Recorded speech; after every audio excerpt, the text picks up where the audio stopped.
Now the emphasis in this demonstration will be really enjoy the painting process. I always feel students try too hard. What I'd like to do is encourage them to lighten up a little bit. And in fact, somebody once said, you don't paint the world as it is, you paint the world as we are. And that shows in your painting. So just enjoy the actual painting process. Now I'll be working from this sketch, which is a scene at Heybridge Basin, something I've painted on plein air, so I'm familiar with the subject. As I've said before, I'd rather paint from a sketch and use the imagination and memory rather than be a slave to a photograph. Now, as usual, I'll be using a nice fresh paint. That's very important. I've primed my palette. The colours I use are just Winsor & Newton Professional Artist Watercolour out of a tube. Now the object, as usual, is to paint as clean and fresh and lively watercolour as I can, and that involves simply painting each area as well as I can carefully once. In other words, aim for the end result straight away. It doesn't matter where I start, so I'm going to start with this yellowy boat here. That was a bit of raw sienna, so a little bit of cadmium, aureolin.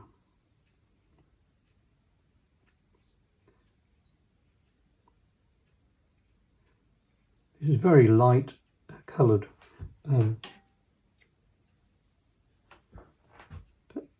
boat. Some white fenders hanging down, which I'll try and paint round. Now the sun is coming from the left, so this area here is slightly darker underneath, so let's go in for some slightly darker paint and just let the watercolour do the rest of the work in terms of, I'll just take some of that moisture up, in terms of fusing together. It'll make a better job of it than poking it about. Now I'll sort of spot about a bit on this. Let's just indicate a little bit of the cabin here. Now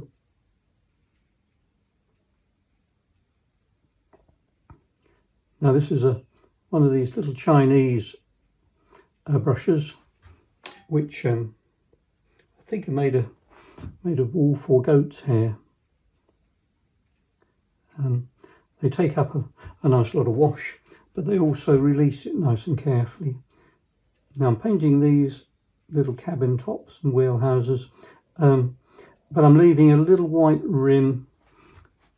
I've touched it a bit there, a little white rim if I can, between those and the top of the side of the boat. We'll just let that dry, and we'll some cobalt and burnt sienna, a little bit of alizarin crimson as well. Oops, far too much. Go back to some cobalt. Let's put in this shed here. Put some bit of burnt umber with it now, so it's not all the same colour.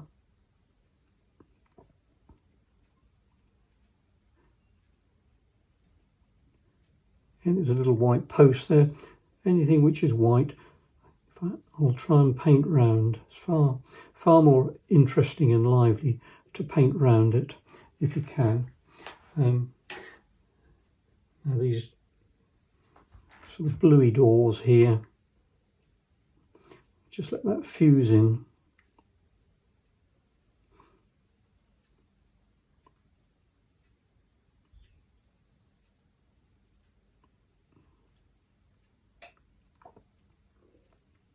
Be putting some shadows in that.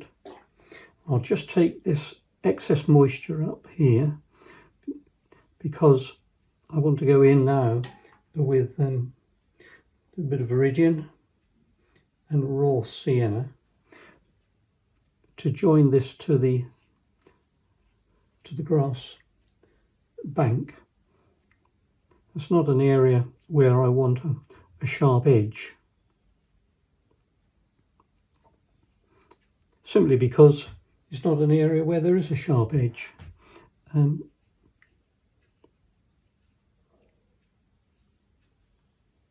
although it may not look like it, I'm trying to paint each area as carefully as I can once. The hardest thing to do, I find, with students is to limit the brush stroke to the once part.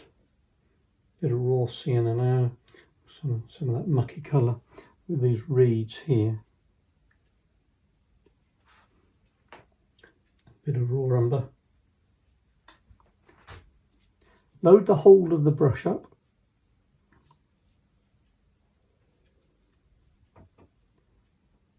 Don't paint too many spikes of reeds. Put a little bit of dark along that bottom edge here. Let's put a bit of cerulean with that. It's a nice heavy pigment which seems to sort of stay where you put it. So I'm spotting about a bit the slate roof of this house here.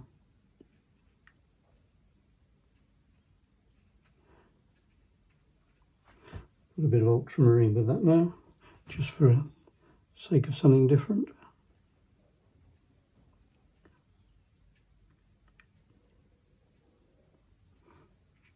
And that'll be fused into the large tree there eventually. Right, well, let's just stop and let that dry for a few moments. Now I've just let that have a few minutes to dry out, and I've cleaned the palette. I think it's important to clean the palette regularly. This is a bit of pure viridian. You don't often get the chance to use viridian straight out of the tube. Let's just finish off this boat. A lot of the painting is a little bit sort of half finished at the moment, so when it's in that state, it's a good idea just to sort of cheer yourself up by finishing off one or two areas. Bit of raw sienna to indicate the boom there, and perhaps the bottom of that, of the mast, and just a bit of Payne's grey, almost straight out the tube. Give me the little window portholes on the cabin top there, and the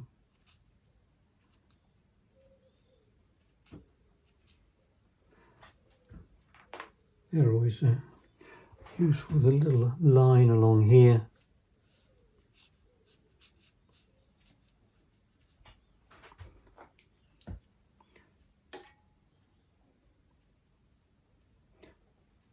Now, as the sun is coming from the left, take a little bit of cobalt and light red just to indicate the shaded side of these, and then they will cast a shadow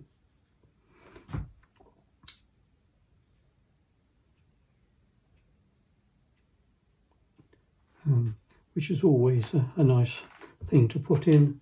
Then of course we've got the bit of anti-fouling along the bottom of the boat here. Red sort of anti-fouling. We can just indicate a little bit on the reflection there.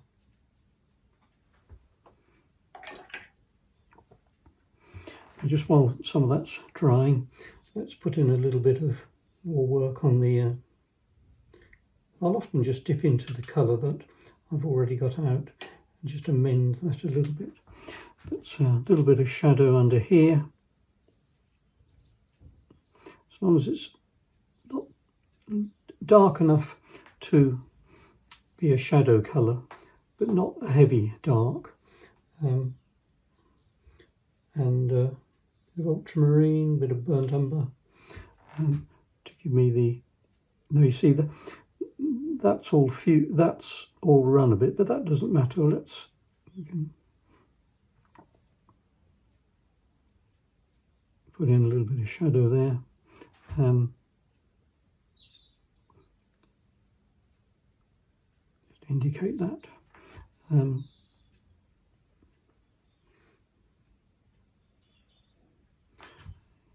just have a little bit of the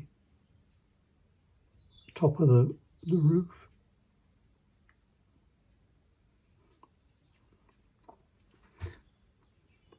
And a dark green viridian with burnt sienna. Just here, that'll nicely set up a white post, and also the edge of that. Same here. Don't want it to look too symmetrical.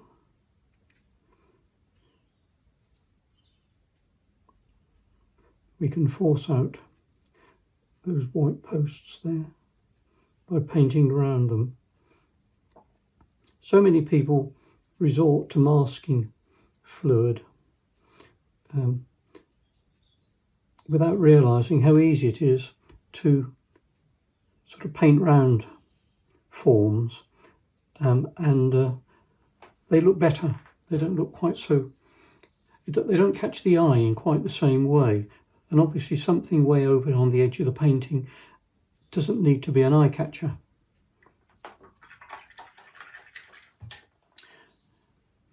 Right, let's just let that dry out. I'll just clean the palette and then I'll have it set about the sky.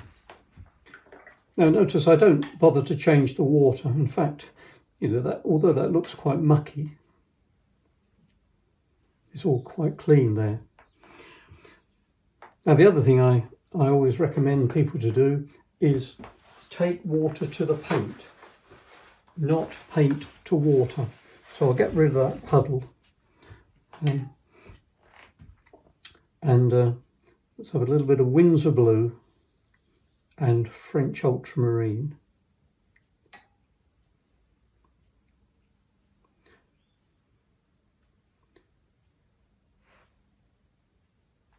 And we'll start with a bit of blue sky here.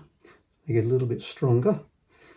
It's always difficult to judge exactly what the colour is going to look like in the palette till you get it on the paper. Rinse the brush, a bit of raw sienna and light red with lots of water, just a touch of cobalt. It's a bit too much. And put in some light grey. We don't want a great fussy sky on this particular painting because there's quite a lot going on in the painting, but it wants to look sort of a lively sky. Let's put a little bit of cobalt and light red.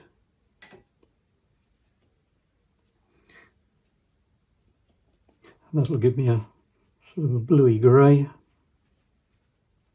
Go straight over the chimney stack. That's going to be quite dry. That's going to be quite dark. Right, let's go back with the lighter clouds. Paint around the buildings.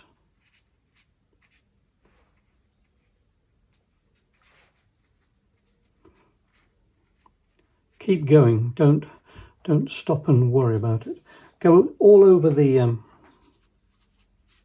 trees. See if I can force out that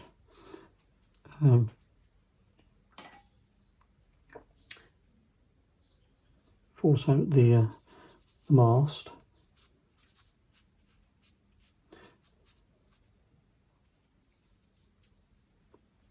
Come down here. Now there's some trees in the distance here and on the other side. I'll just change to a slightly smaller brush. And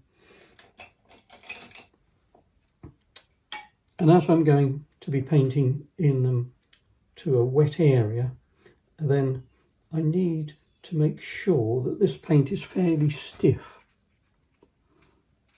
It's a bit of ultramarine and raw umber, and that'll give me a sort of fuzzy edge to indicate a distance, and then it'll go into a darker green.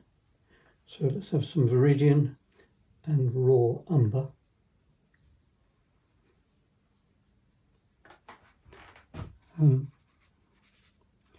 Again, quite a stiff mixture, so it will fuse because there's a fair amount of moisture on that. Incidentally, you'll notice the hairs on this brush are not particularly long, and if you have a shaky, you feel as if you have a shaky hand, just force that. I shall come back and do that a little bit different later on. If you feel you have a shaky hand, then brushes with shorter hair are easier to control because you can press it onto the paper and that will steady things up a bit. Ultramarine with this sort of dirty brush, and we can get these distant trees here.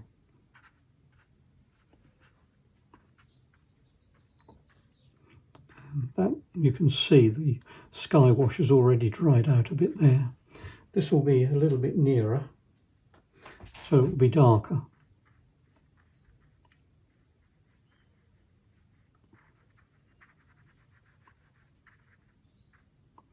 There's a light sort of chimney there.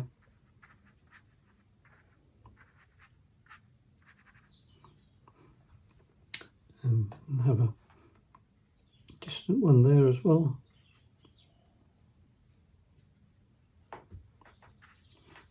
And these will be all sorts of lighter colours as we come forward.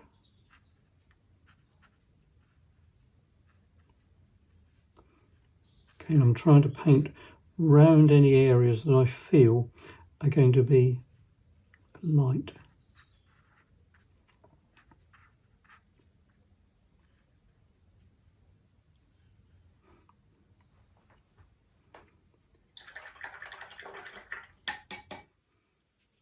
Now we'll just finish off one or two details on this old shed here.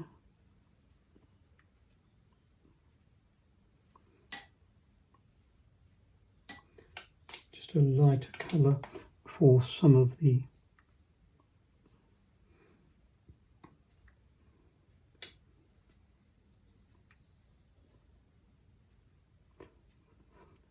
areas in the notice I don't put the detail in the shade, keep the detail out into the light. I don't want these to be sort of ramrod straight and perfect. Apart from anything else, it won't look as if it's been painted by the same person as painted the rest of the picture. There has to be a sort of consistency in the manner in which the paint is applied. It's always amazing how two painters can use the same paper, the same brush, the same colours, and yet the sensitivity and the of the mark they make can be quite different. And I think it's all to do with the intention behind the mark. You have to think about what you're going to be doing. Otherwise it won't come through. Quite dark in there,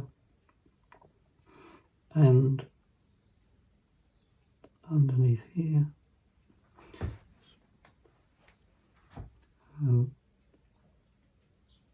This is quite thick paint, and a little bit of thick paint occasionally in a watercolour almost help show off the transparency of the rest of the painting. Tiny bit of shadow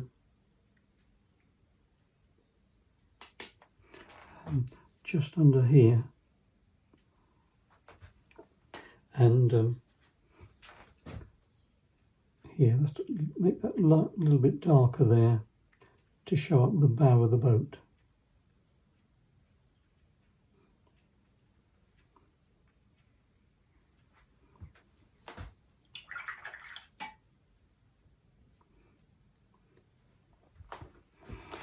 Now again, I've just had a few minutes break for that to dry out, and I've cleaned my palette again. So let's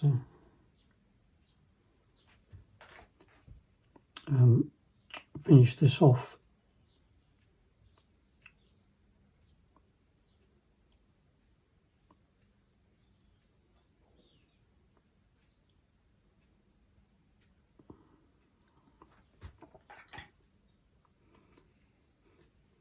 And the bit of burnt umber, bit of cobalt to give me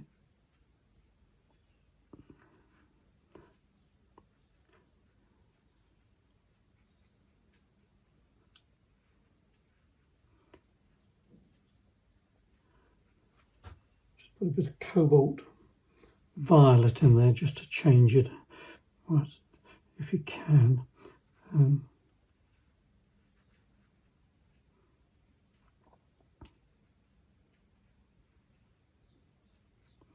There's going to be some big tree here, so we'll set about that now with a real rich. Let's have some viridian and burnt sienna. Fairly stiffish mixture. See what I mean about, there's plenty of moisture on the brush. You don't need to keep adding water to it. A little bit of aureolin yellow to give me a little bit more green. Now paint the area that's going to be the hardest to do first, which is really the trying to force out the mast. Once I've got that in, I can settle down to a bit of raw umber. I can settle down to sort of do slightly more tree-like marks. That'll fuse with the wet of the cottage wall.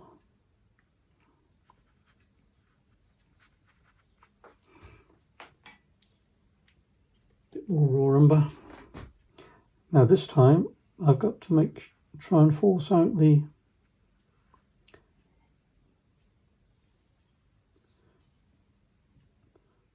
that stay from the top of the mast down to the sharp end, the bow. And I must make sure that it's thinner than the mast. If anything, I can sort of lightly brush over it just to sort of thin it down, so it's sort of slightly lost and found. Now we can lighten this up.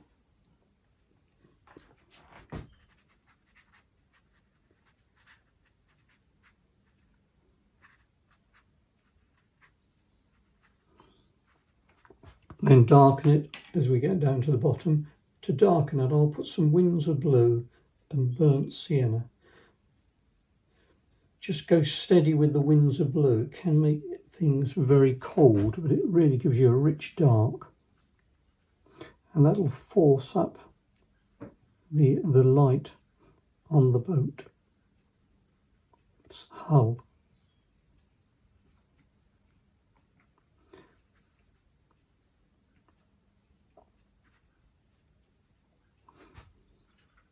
Now, another way of actually getting some of these stays is to use your fingernail.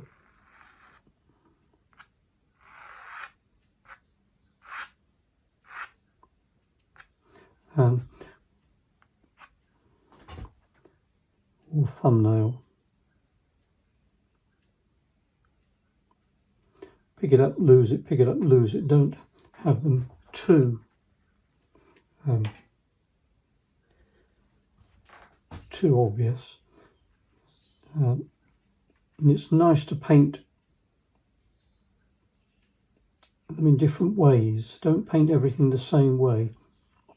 If you scratch one out, and I left that one, try and do the others in a slightly different way. Now there's some big trees here growing out.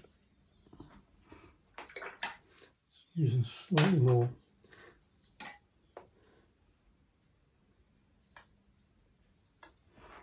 slightly thinner brush.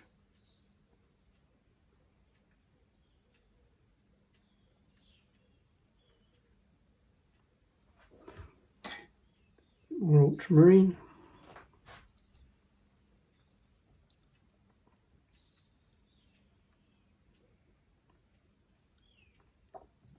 Obviously I'm radically simplifying these trees, pruning back all of the branches.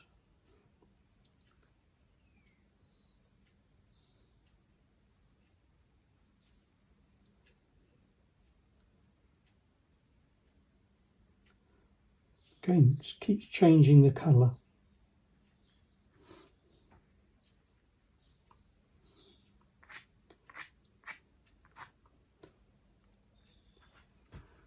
Bit of cobalt.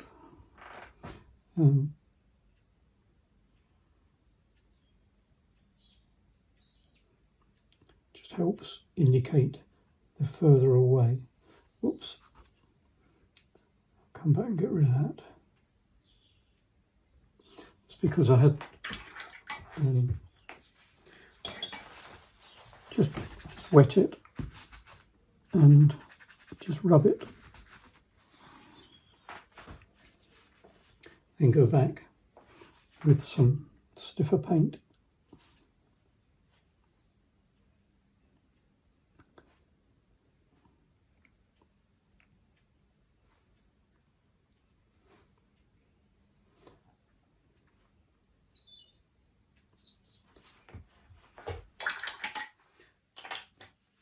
And a little bit of bluey shadow over this area here.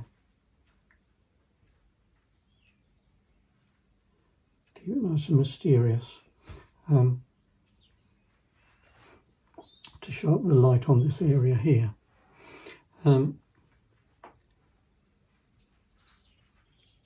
now that's dried out, we should be able to go back. A little bit of dark on the right hand side, this chimney stack and pot.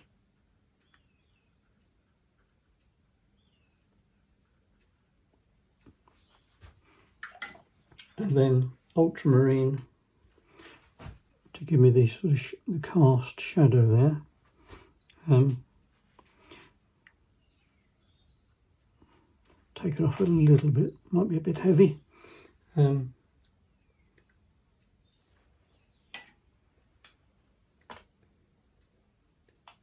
Bit of ultramarine with the burnt umber. Have this sort of shadow underneath here.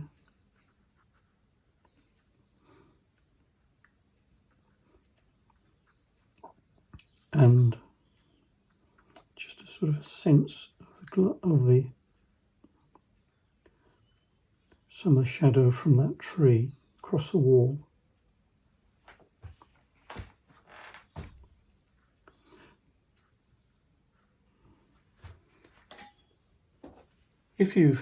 Even though this is all wet, if you go dig into the paint,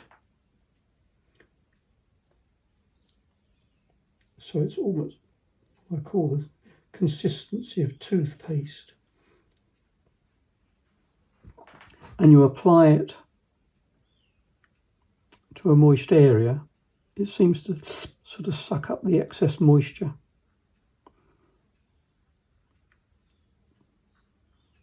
Which is always, so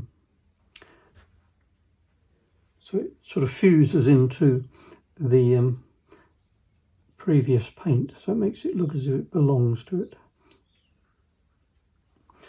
A little bit more ultramarine to get these, just suggest these windows.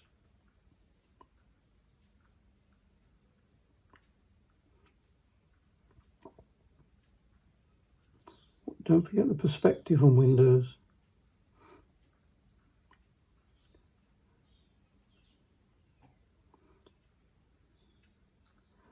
I always think windows are tricky things to do.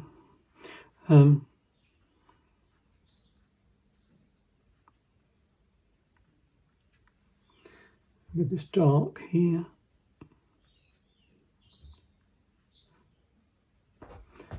There's a dark hull here of a boat moored between the yellow one and the bank. And of course that nicely sets up the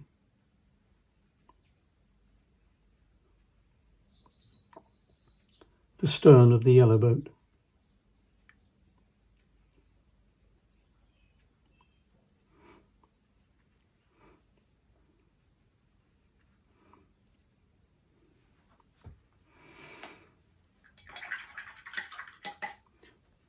And just while that's drying, I think we'll just indicate some of the lighter water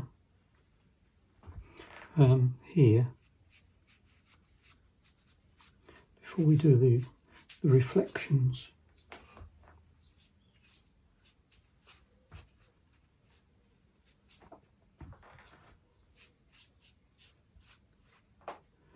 I'll keep these brush strokes either horizontal or vertical to indicate that water lays flat, but the reflections go sort of into the water vertically.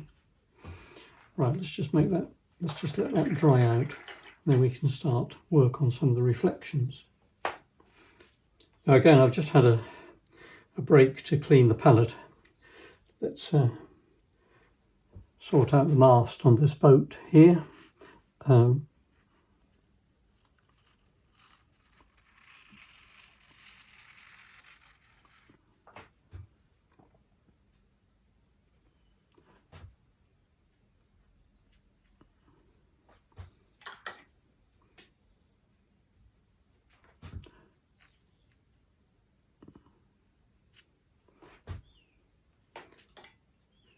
Now with the reflections,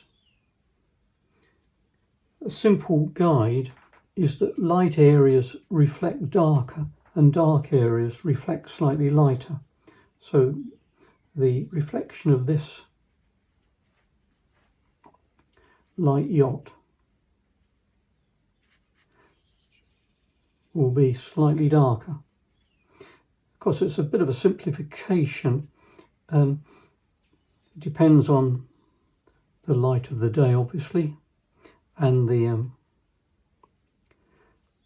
sediment in the water, the surface of the water, the depth of the water.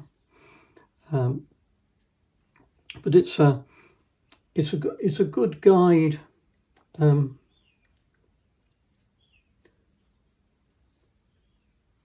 which you need to bear in mind, and when it doesn't work, it sort of stands out because it's against what you were expecting. Now if there's a difference between the general theory and what you're looking at, go with what you're looking at. Otherwise, when you paint it, it won't look like what you're looking at. Now you see that reflection is slightly dark on that boat. This black hull here, I need to make sure that this reflection is slightly lighter. Following the guide, the reflection of light objects is slightly darker and the reflection of dark objects is slightly lighter. Let's just put in this this little dinghy here.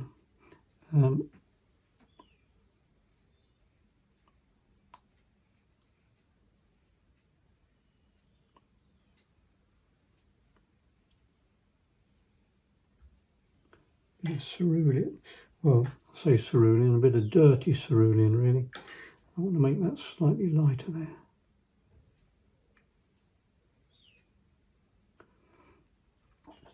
Just sit on the water, just put a little bit of shadow just on that, there,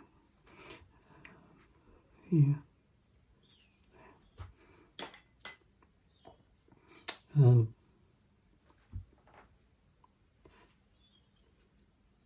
and just a light wash over that white strip there because it's in the shade, so it's important to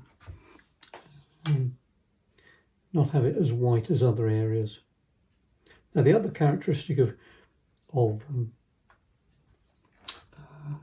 reflections is of course the colour is slightly muted as well.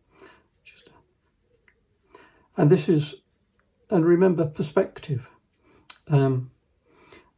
The reflection here is on a surface which is nearer than that, and therefore the size of the ripples will be slightly bigger.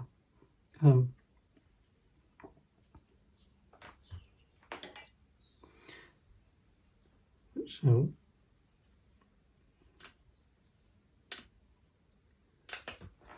just indicate some of this reflection here now.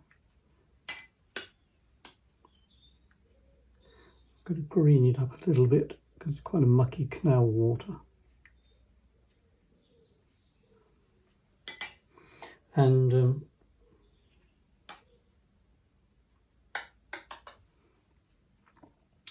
we've got this shed, the reflection of this shed here.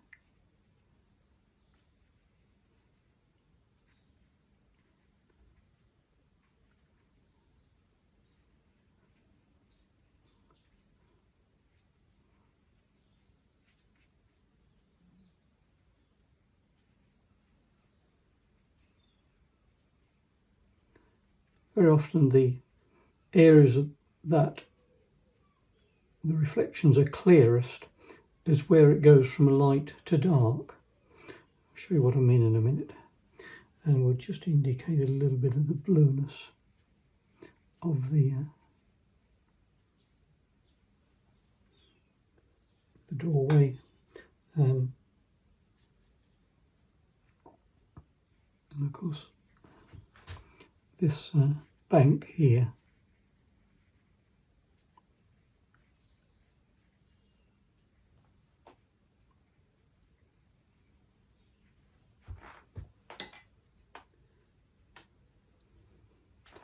I've got the reflection of this here, slightly darker again.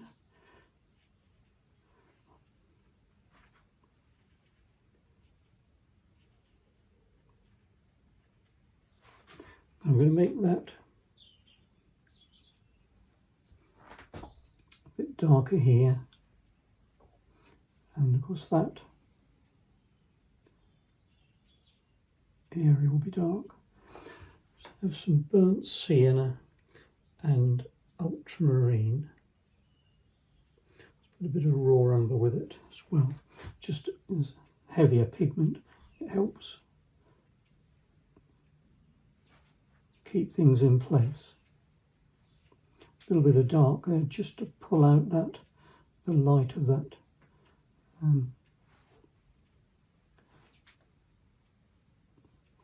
of the the bow there.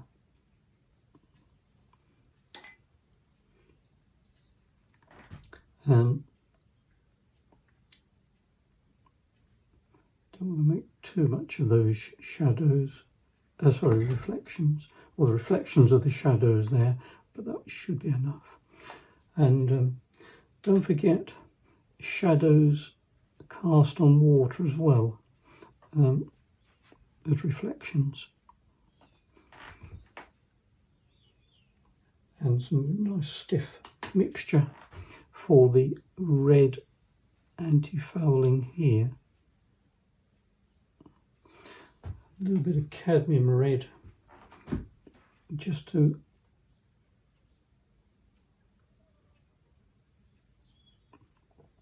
put a bit of sparkle in that bit there.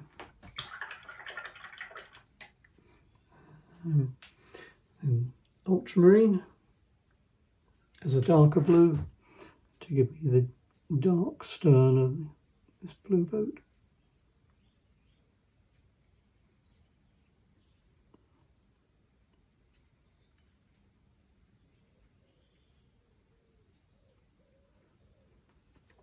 And dark green,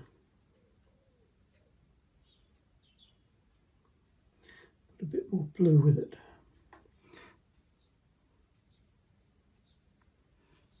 Just to emphasise that would always be an area that would catch the, same as that, the dark against the light for the reflection.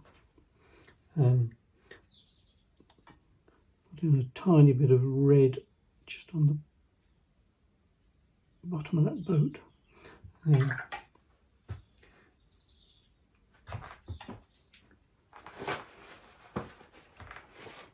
This is misbehaving here, so in fact what I'm going to do is come across there with just a wet brush, just to indicate sort of a ripple across the water there.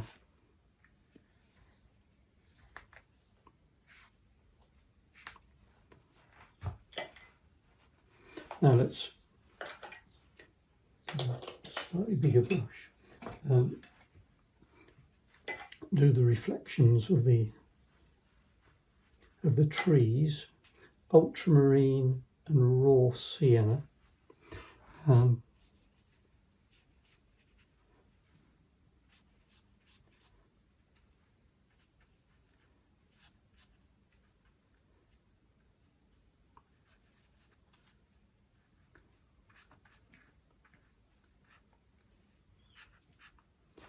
It's a bluey green.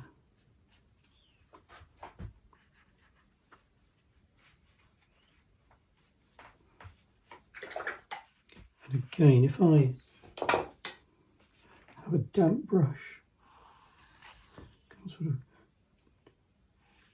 just take off some of that paint. Not something I do very often. It seems a bit of a waste of paint to put it on and take it off. Just get a sense that the water's got disturbed there for the reflection.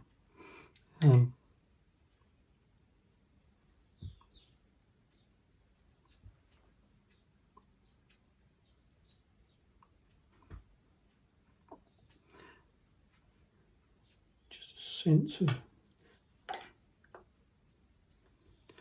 the cabin top here. And then there's the little indication of some of the house, but not, you wouldn't actually see that much in the reflection there. And these trees in the distance, they would only reflect just the tops of them.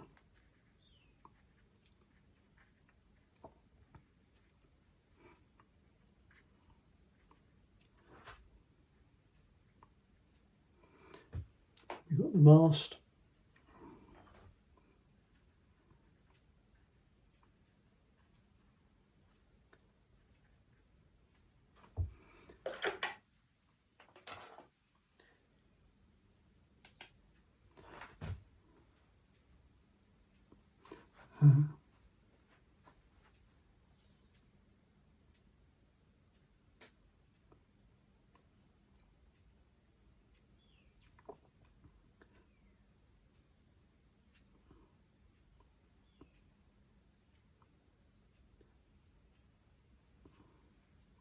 Just some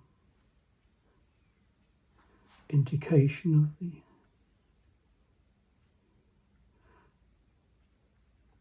sort of nautical bits on the boat. Dark against light, light against dark.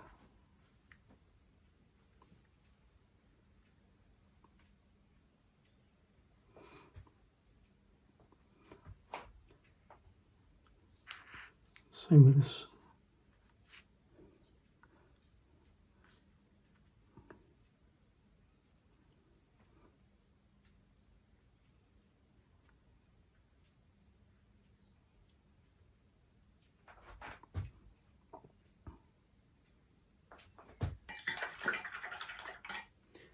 Now a little bit of yellowy green in here.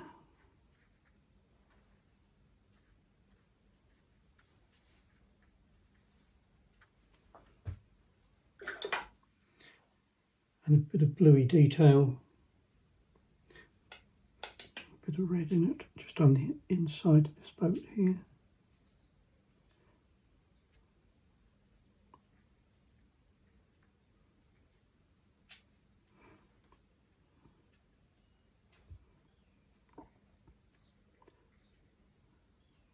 That's obviously still misbehaving there a bit. Let's just take that off with a damp brush.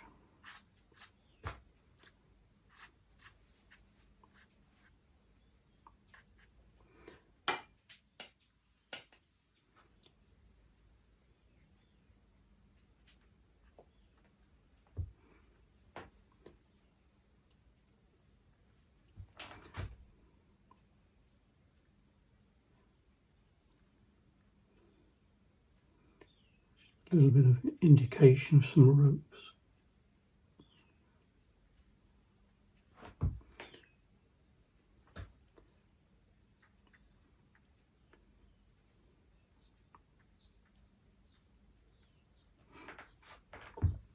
Well, let's just leave that for a few minutes to dry out, and then we'll have a final session to see what else we need to do to it. Now, just a final little sort of summary. I should have said, incidentally, that this is simply a piece of Bockingford £200 knot paper.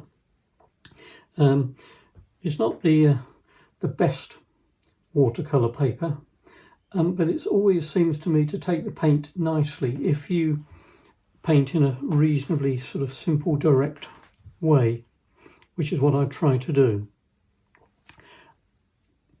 There are other papers like Arche, which are in fact probably easier to paint on. Now I just need to sort of sharpen up one or two areas, but don't forget the emphasis has been to just enjoy the painting process. Don't worry too much about how it's going to turn out. If you've enjoyed doing it, then hopefully some of that will come through in the final image. Now I'm just going to sharpen up. Now this may seem slightly contradictory,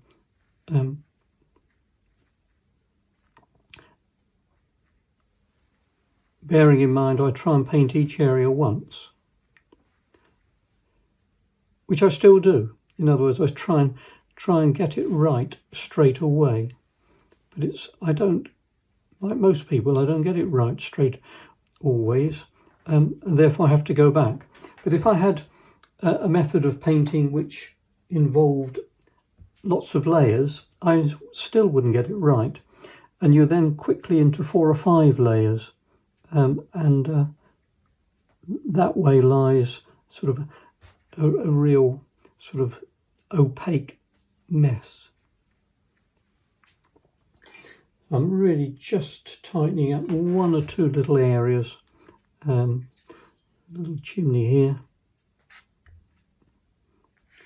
Straighten that up. In fact, this bush here may, whether it does or not, I'm going to put a bit of a shadow across there, because that will just help give it a sense of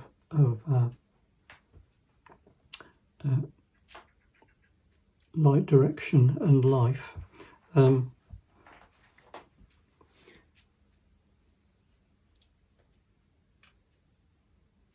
More cyan and light red.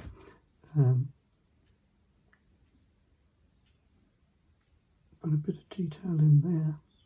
The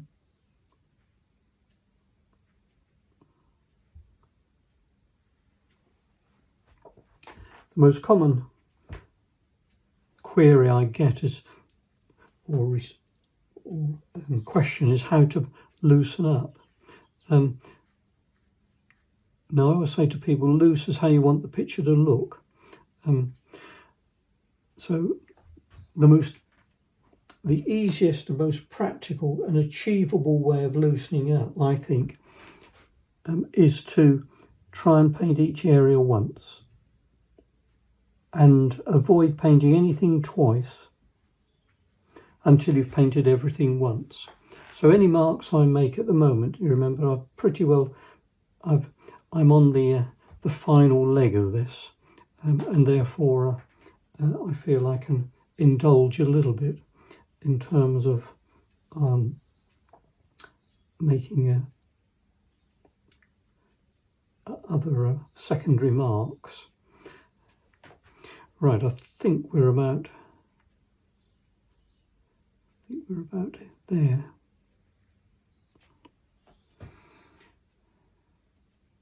Yes, if once you get to the stage where, frankly, you can't, it's not so much that the picture won't be improved by adding to it, it can't be improved by taking anything away, and that's very easy to overdo things. So I think we'll call it a day there. Well, I hope you found that video demonstration useful. Particularly think about changing the colour but trying to keep roughly the same tone, which means about keeping the same paint consistency. And just enjoy the painting, the actual activity of painting, and that will come through eventually. Thanks for watching.